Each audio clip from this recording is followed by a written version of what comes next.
Good afternoon, everyone, and welcome to the MJCRM podcast. This is the very first episode, and it's something that I've been looking to do for a long time, and I'm pleased that I finally got round to starting this series on YouTube.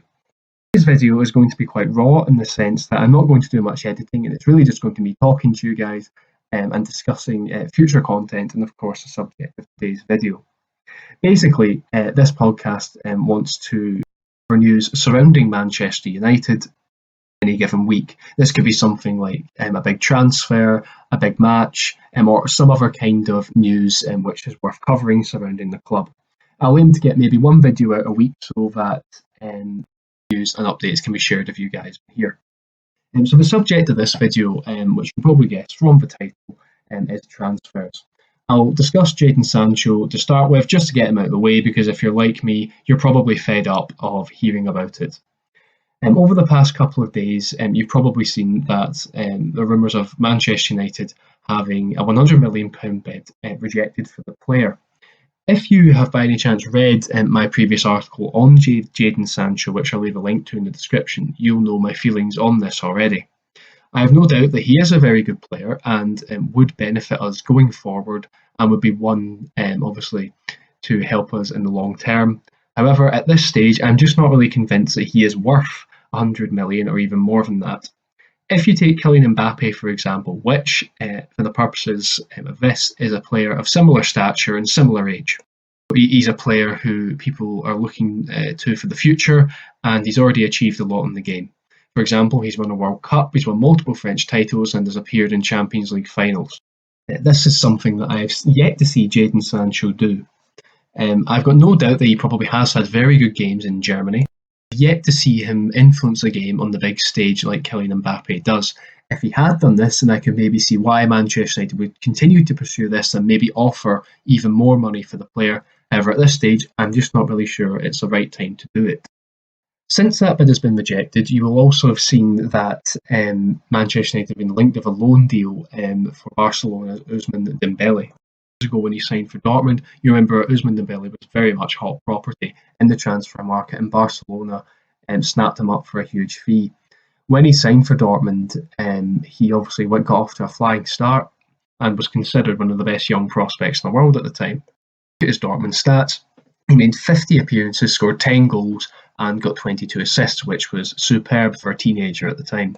Since his move to Barcelona, things haven't really gone to plan, and it's not been totally his fault. He did suffer that long-term injury I think it was a few weeks into signing for Barcelona.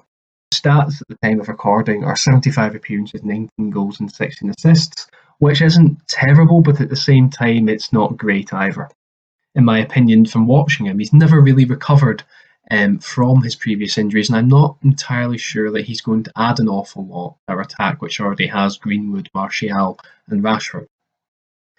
It is obvious that we do need another player in the attack, however, because Odion Ighalo, as much as I do love him, he's not good enough for the whole season. For me, I know he is getting on a bit. He's either 28 or 29, but I don't think Raul Jimenez will be the worst signing. He's proven in the Premier League and done it at I know Wolves are a good team. They're no Manchester United or Chelsea or Arsenal. He suggests going for him. I don't think this one will happen. I know we were linked to him at some point, but I do think he is a much cheaper option and certainly one for the short term.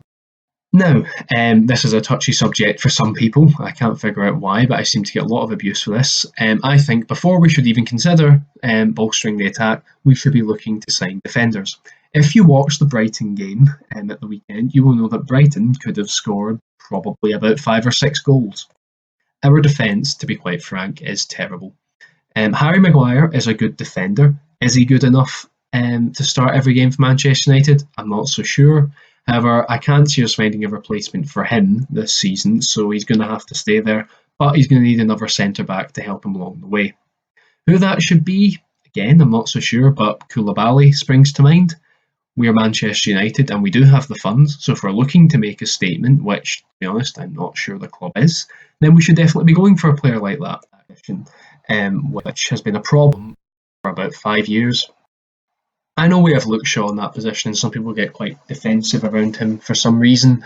But if you look at his stats, he's appeared 141 times for Manchester United, scored twice, and assisted 11 goals, which, quite frankly, is not good enough. A competent defender when he's fit, I'm just not sure he's good enough for Manchester United. For him, if you go by the papers, is Alex Telles of Porto. Looking at his Porto stats, he's appeared 194 times, scored 26 goals, and assisted 56 times. That would be a massive improvement just from looking at those. I'll be honest, I've never seen him play. If you have, do let me know. Is he any good? But from looking at that, we should probably go out for him. He's 27 years old, so he'd certainly do for the next couple of years or so. My advice to the club would be just go for it. Now the question is will we sign anybody at all? My head is telling me no, we won't. I think the club messes around every single transfer window. And I was reading something quite interesting recently where it says that the club only signs players if we don't make the Champions League, which is kind of true. Mourinho had that, and then the second season he didn't get any of the players he wanted.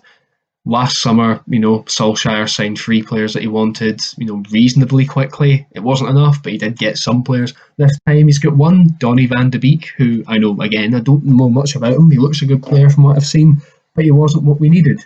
We did need another midfielder, but, we needed people in other positions before that. As I say, I'm not sure that we will sign anyone else. If we do, I think it will be a surprise signing. So I think the Alex Telles one is probably the most likely out of the candidates in the paper. So if I get a feeling we're going to sign a forward player which is totally unexpected, and it'll be somebody like Felipe Anderson from West Ham or something like that. Anyway, you can let me know below. Do you think we'll sign anyone? If so, who? We're going to wrap it up here. This is the first video. As I say, it's going to be a bit more raw, so I'm not going to bore you for too long. Hopefully it hasn't bored you, but you know what I mean. Going forward, obviously, it's just going to really be me to start off with talking this. However, if this grows and people become interested in it, it'd be cool to have some other people on talking about the club, and maybe even some rival fans as well. We can have a discussion there. Basically, I just want this podcast to be a space for United fans to sort of, have healthy discussions and even vent some frustrations at the club, which seems to be the way of it at the moment. But thanks a lot, guys. If you've enjoyed this, please do subscribe to the channel and drop a like. And I will see you in the next podcast. Thank you very much.